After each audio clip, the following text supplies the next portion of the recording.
श्री स्वामी समर्थ. स्वागत आहे तुमचं माझ्या युट्यूब चॅनल मध्ये. आजचा दिवस तुम्हाला खूप छान सुख समाधानाचा आणि आनंदाचा जाऊ देत ही स्वामींच्या चरणी प्रार्थना करते आणि आज या नवीन व्हिडिओला सुरुवात करते. तर बघा मित्रमैत्रिणींनो, उद्या 29 जून वार सोमवार आणि उद्याच्या दिवशी आलेली आहे वट पौर्णिमा. तर हा वट पौर्णिमेचा दिवस अतिशय अत्यंत खूप खास आणि तितकाच महत्वाचा आणि प्रभावशाली असल्यामुळे आपल्याला आवर्जून या दिवशी आपल्या घरांमध्ये काही सेवा आणि उपाय जे आहेत तर ते आवर्जून करायचे आहे. कारण की पौर्णिमा तिथी ही माता लक्ष्मीला समर्पित असते आणि या दिवशी आपण जर आपल्या घरामध्ये माता लक्ष्मीची खास करून सेवा उपाय केले तर माता लक्ष्मी ही आपल्या घराकडे आकर्षित होते आणि आपल्यावरती प्रसन्न राहते आणि आपल्याला सुखी संसाराचे कृपा आशीर्वाद जे आहे तर ते देखील देत असते. बघा, वटपौर्णिमा ही माता सावित्रीने आपल्या पतीचे सत्यवानाचे प्राण यमराजा कडून परत आणले होते. या दिवशी तो दिवस होता ज्येष्ठ महिन्यातील पौर्णिमेचा. त्यामुळे या दिवशी वटपौर्णिमेचा सण हा मोठ्या आनंदाने उत्साहाने साजरा केला जातो. विवाहित स्त्रिया आपल्या पतीच्या दीर्घायुष्यासाठी आणि वटपौर्णिमेच्या दिवशी वडाच्या झाडाची पूजा करतात. त्याचप्रमाणे निर्जली व्रत ठेवतात. यंदा 29 जून म्हणजे सोमवारी उद्या वटपौर्णिमेचा सण साजरा केला जाणार आहे. असं म्हटलं जातं की या दिवशी सुवासिन स्त्रियाने आपल्या पतीसाठी व्रत ठेवलं तर तोच पती त्यांना 7 जन्मासाठी मिळत असतो. तसेच माता सावित्री देवीने या दिवशी विवाहित जोडप्यांवरती कृपा करते. वटपौर्णिमेला वट सावित्री या नावाने देखील ओळखलं जातं. धार्मिक मान्यतेनुसार वटवृक्षाच्या खोडात भगवान श्री हरी विष्णुदेव आणि फांद्यांमध्ये भगवान शिव विराजमान असतात. त्याचबरोबर वडाच्या झाडाच्या ज्या पारंब्या असतात ना, तर त्यामध्ये माता सावित्रीचं स्वरूप मानलं गेलं आहे. त्यामुळे वटवृक्षाची पूजा केल्याने देवी देवतांचे अखंड कृपा आशीर्वाद जे आहेत तर ते आपल्याला प्राप्त होत असतात आणि अखंड सौभाग्याची ही प्राप्ती होत असते. वटपौर्णिमेच्या व्रताची पूजेसाठी शुभ मुहूर्त हा सकाळी 6:30 पासून दुपारी 12:30 असणार आहे. परंतु मध्ये थोडासा 1.5 तासाचा राहुकाळ आलेला आहे. तर तो राहुकाळ आपल्याला टाळून त्या वेळेमध्ये तुम्ही पूजा करू शकता. आता हा राहुकाळ किती वेळाचा असणार आहे, कोणत्या वेळेमध्ये असणार आहे याविषयीचाही व्हिडिओ आपल्या चॅनल वरती अपलोड केलेला आहे. ज्यांनी कोणी बघितला नसेल त्यांनी आवर्जून बघा. तर बघा मित्रमैत्रिणींनो, ती वेळ आपल्याला पाळायची आहे. कारण की राहू काळामध्ये केलेली कोणतीही पूजा जी आहे तर ती सफल होत नाही किंवा मान्य नाहीये. म्हणून आपल्याला तेवढा राहू काळ टाळायचा आहे आणि इतर वेळेमध्ये दिवसभरामध्ये तुम्ही पूजा जी आहे तर ती करू शकता. तर बघा मित्रमैत्रिणींनो, पौर्णिमेच्या दिवशी ब्रह्ममुहूर्तापासून पूजा विधीला सुरुवात करणे अतिशय अत्यंत शुभ मानले जाते. पूजेसाठी सूर्योदयापासून ते दुपारपर्यंतची वेळ ही अतिशय उत्तम आहे. वटपौर्णिमेच्या दिवशी आपल्याला पूजा करायची आहे. त्याचबरोबर आपल्याला काही नियमांचं गोष्टींचं पालन देखील करायचं आहे. म्हणूनच वटपौर्णिमेच्या दिवशी तुम्ही काही नाही केलं तरी देखील चालेल, परंतु प्रत्येक आईने आपल्या मुलांच्या उज्ज्वल भविष्यासाठी मुलांवरनं एक वस्तू जी आहे तर ती ओवाळून टाकायची आहे. आपल्या मुलांवरती कधीही कोणत्याही प्रकारचं वाईट संकट विघ्न येणार नाही, परंतु त्यांची प्रत्येक क्षेत्रामध्ये भरभरून अशी उत्तरोत्तर प्रगती होणार आहे.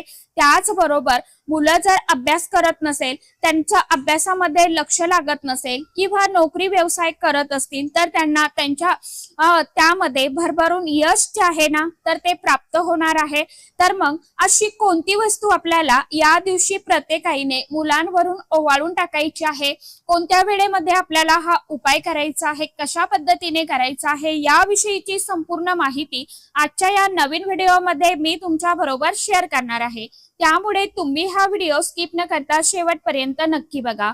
चॅनल वरती तुम्ही जर हा व्हिडिओ पहिल्यांदा बघत असाल तर चॅनलला आवर्जून सबस्क्राईब करा आणि असेच नवनवीन माहितीपूर्ण व्हिडिओ बघण्यासाठी समोरील बेल आयकॉनलाही प्रेस करा. त्यामुळे काय होईल, जेव्हा कधी मी नवीन व्हिडिओ अपलोड करेल तर सर्वात अगोदर त्याचं नोटिफिकेशन तुम्हाला मिळेल आणि तुम्ही एकही व्हिडिओ मिस करणार नाही. कमेंट बॉक्स मध्ये जय माता सावित्री हा मंत्र सर्वांनी आवर्जून टाईप करा. तर बघा मित्रमैत्रिणींनो, उद्याच्या दिवशी म्हणजेच वटपौर्णिमेच्या दिवशी आपण स्त्रियांनी सकाळी लवकर उठायचं आहे.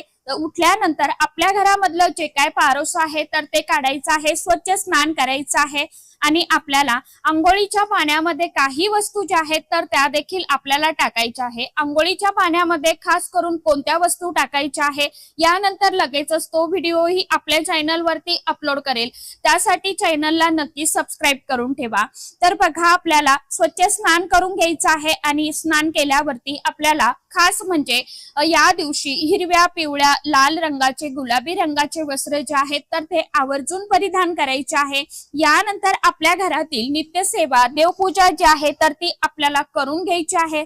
सर्वप्रथम देवघरामध्ये आपल्याला दिवा धूप लावून घ्यायचा आहे। यानंतर वट पौर्णिमेच्या दिवशी वडाच्या झाडाची पूजा केली जाते, त्यामुळे वडाच्या झाडासाठी पूजेसाठी जे काही साहित्य आहे तर ते आपल्याला छानपैकी एका ताटामध्ये काढून घ्यायचं आहे। जसं की दिवा धूप यासाठी लागणार आहे आपल्याला अगरबत्ती, फुलं लागणार आहे, सुवासनीच्या शृंगाराचं सामान जे आहे तर ते आपल्याला लागणार आहे, वडाला आपल्याला गुंडाळण्यासाठी सुती धागा लागणार आहे आणि ब्रह्म मुहूर्तापासून साडी नेसून साज शृंगार करून वडाच्या झाडाची पूजा करावी।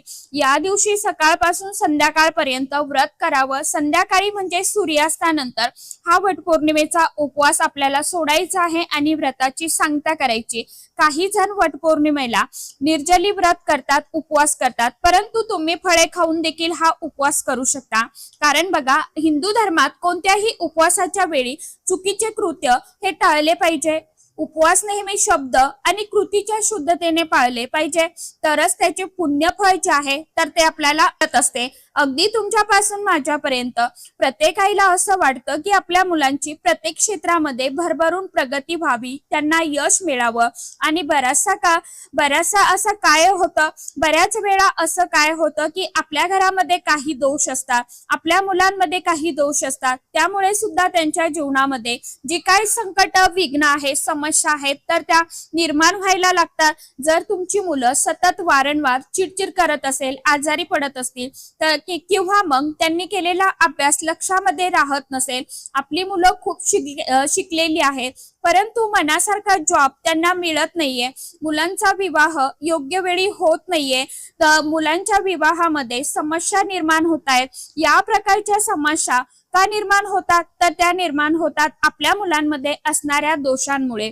जर आपल्या मुलांना नजर लागली असेल किंवा मग कुंडलीमध्ये राहू, केतू, शनी या ग्रहाचे दुष्प्रभाव असतील किंवा पितृदोष असेल, घरामध्ये वास्तुदोष असेल, नजर बाधा असेल, तर यामुळे सुद्धा या प्रकारच्या समस्या ज्या आहे ना तर त्या जीवनामध्ये येत असतात आणि आपल्याला त्याचा सामना जो आहे तर तो करावा लागू शकतो। त्यामुळे आपल्या मुलांच्या जीवनामध्ये उद्भवत असतात आणि काही पवित्र तिथी अशा असतात, या तिथींना जर आपण काही प्रभावशाली उपाय केले तर त्यामुळे आपल्या मुलांच्या जीवनामध्ये जे काय असणारे दिवस आहे त्यापासून मुलांना नक्कीच सुटका मिळत असते। आता हा उपाय जो आहे तर आपण अगदी लहान मुलांपासून ते मोठ्यात मोठ्या मुलांमुलींसाठी करू शकता। सगळ्यात महत्वाचा उपाय जो मी तुम्हाला सांगणार आहे ना तो आपल्याला वटपौर्णिमेच्या दिवशी सकाळी करायचा आहे। म्हणजे तुम्ही जास्तीत जास्त दुपारी 12 वाजेपर्यंत हा जो उपाय आहे तर तो करू शकता। यानंतर तुम्हाला उपाय करता येणार नाही आता आपल्याला वाटीभर एक भात जो आहे ना तर तांदूळाचा तो शिजून घ्यायचा आहे। मात्र लक्षात घ्या, भात शिजवत असताना आपल्याला त्यामध्ये चुकून देखील मीठ, तेल, तूप जे आहे तर ते घालायचं नाही किंवा आपण जो तडका भात बनवतो ना तर तो देखील आपल्याला करायचा नाही। अगदी साधा सिंपल आपल्याला भात शिजून घ्यायचा आहे। आणि जर तुम्हाला एक मुलगा असेल तर एक वाटीभर भात होईल एवढंच तुम्हाला तांदूळ जे आहे तर ते शिजवायचे आहे। 2 मुलं असतील तर 2 वाटी भात होईल एवढा भात तुम्हाला शिजून घ्यायचा आहे, म्हणजे तांदूळ तुम्हाला शिजून घ्यायचा आहे। परंतु बघा, एका मुलांवरनं उतरवलेला भात जो आहे तर तो तुम्हाला दुसऱ्या मुलांवरनं उतरता येणार नाही। तर आपल्याला एक वाटी भात शिजून झाल्यानंतर तो आपल्याला एका प्लेटमध्ये, वाटीमध्ये काढून घ्यायचा आहे।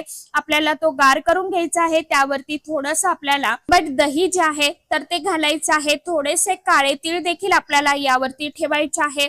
यानंतर आपल्याला हळदी, कुंकू आपल्याला थोडंसं अर्पण करायचं आहे। थोडीशी आपण देवघरामध्ये धूप, अगरबत्ती किंवा अगरबत्ती लावतो तर त्याची रक्षा यावरती किंचितशी आपल्याला आपल्याला ठेवायची आहे। यानंतर हा जो दही भात आहे तर तो आपल्या मुलांना आपल्याला आसनावरती बसवायचा आहे आणि पूर्वेकडे तोंड करून बसवायचा आहे। मुलांच्या डोक्यापासून ते पायापर्यंत असं आपल्याला हा उतारा 7 वेळा उतरून घ्यायचा आहे।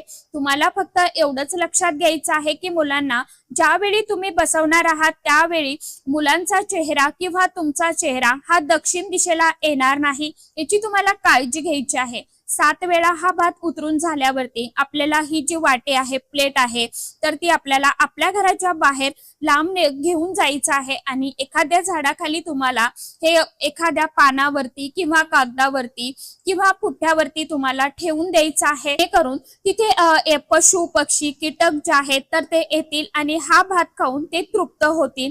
अगदी तुम्ही घराच्या बाहेर जाऊन हे ठेवलं तरी देखील चालेल किंवा मग तुम्हाला एखाद्या वाटेमध्ये श्वान म्हणजेच कुत्रा भेटला तर गाय भेटली तर त्यांच्या समोर देखील तुम्ही हा दही भात जो आहे तर तो ठेवला आणि त्यांना खाऊ घातला तरी देखील चालणार आहे। हा उपाय आपल्याला सकाळीच करायचा आहे। आता समोरचा उपाय तुम्हाला सांगते बघा, तो तुम्ही दिवसभरामध्ये केव्हाही कधीही करू शकता। याकरता आपल्याला एक स्टीलचा ग्लास जो आहे ना पेला तो घ्यायचा आहे। त्यामध्ये तुम्हाला पूर्ण ग्लास भरून स्वच्छ पिण्याचं ताजं पाणी जे आहे तर ते भरायचं आहे।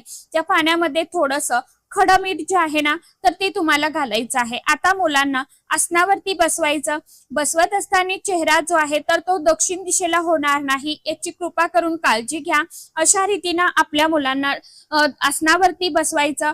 मुलांच्या डोक्यापासून ते पायापर्यंत 7 वेळा हे जे पाणी आहे खडं मिठाचं तर ते आपल्याला उतरून घ्यायचं आहे आणि उतरवत असताना मनामध्ये असा भाव ठेवायचा आहे की या पाण्यासोबत माझ्या मुलांच्या जीवनामध्ये जी काय असणारी नकारात्मक ऊर्जा आहे, नजरबाधा आहे, इडापिडा आहे तर ती दूर झालेली आहे। मुलांची मोठ्या प्रमाणामध्ये ही प्रगती होत आहे आणि अशा रीतीने आपल्याला हे जे पाणी आहे तर ते 7 वेळा ओवाळून घ्यायचं आहे आणि यानंतर आपल्या घरामध्ये असणारं जे काय बेसिंग आहे ना तर त्या बेसिंग मध्ये आपल्याला हे टाकून द्यायचं आहे। अशा पद्धतीने हा जो उपाय आहे तर तो वटपौर्णिमेच्या दिवशी आपल्याला करायचा आहे। फक्त उपाय करत असताना कुणाशी बोलू नका, तुम्हाला मध्येच कुणी रोखणार टोकणार नाही याची देखील तुम्हाला काळजी घ्यायची आहे आणि मनामध्ये तुम्हाला सकारात्मक विचार जे आहेत ना तर ते ठेवायचे आहे। तुम्ही मनामध्ये तुमच्या पद्धतीने तुमच्या भाषेमध्ये तुम्हाला जे काय बोलायचं आहे, जी काय समस्या असेल तर ती तुम्ही बोलू शकता। तर अशा पद्धतीने तुम्हाला हा जो उपाय आहे ना तर तो वटपौर्णिमेच्या दिवशी करायचा आहे। दोन्हीही उपाय जे आहेत तर ते अतिशय अत्यंत प्रभावशाली आहे, चमत्कारी आहे। उपाय नक्की करून बघा। हे उपाय केल्यामुळे आपल्या मुलांना लागलेली जी काही नजरबाधा आहे, वाईट दृष्ट आहे तर ती निघून जाते आणि आपल्या मुलांची प्रत्येक क्षेत्रामध्ये भरभरून अशी प्रगती व्हायला सुरुवात होते। कारण की बघा अशा ठराविक तिथी ज्या असतात ना तर त्या दिवशी सकारात्मक लहरी आणि नकारात्मक लहरी ह्या दोन्हीही तितक्याच प्रमाणामध्ये सक्रिय असतात। म्हणूनच आपण आपल्या घरामध्ये जर नकारात्मक ऊर्जा असेल तर सकारात्मक वातावरण कसं होईल यासाठी आपण आपल्या घरामध्ये जास्तीत जास्त सेवा आणि उपाय या दिवशी जर केले तर ते खूप म्हणजे खूप प्रभावशाली ठरत असतात। म्हणून आपल्याला आजच्या दिवशी आपल्या घरामध्ये खास करून म्हणजे उद्याच्या दिवशी तुम्हाला पौर्णिमेच्या दिवशी हे उपाय जे आहेत ना तर ते तुम्हाला आवर्जून करायचे असतात। कारण की बघा पौर्णिमा तिथी जी आहे तर ती माता लक्ष्मीला समर्पित असते। माता लक्ष्मीची खास करून आपल्या घरामध्ये सेवा करायलाच हवी। माता लक्ष्मीच्या कोणत्या सेवा आहेत तर खास करून माता आर्थिक प्राप्तीसाठी आपल्याला श्री सुक्तम, महालक्ष्मी अष्टकम यासारख्या सेवा ज्या आहेत तर त्या आपल्या घरामध्ये करायच्या असतात। तर अशा पद्धतीने तुम्हाला उपाय जो आहे तर तो करायचा आहे। आशा करते व्हिडिओ मध्ये सांगितलेली माहिती सर्वांना समजलीच असेल। ज्यांना काही समजलं नसेल त्यांनी कमेंट बॉक्स मध्ये विचारू शकता। तर चला आजच्या व्हिडिओ मध्ये इतकीच माहिती होती, कशी वाटली नक्की सांगा। व्हिडिओ आवडला तर चॅनलला आवर्जून लाईक, शेअर, सबस्क्राईब जरूर करा। परत भेटूया नवीन माहिती सोबत, नवीन व्हिडिओंसोबत। तोपर्यंत सर्व माझ्या YouTube परिवाराला श्री स्वामी समर्थ।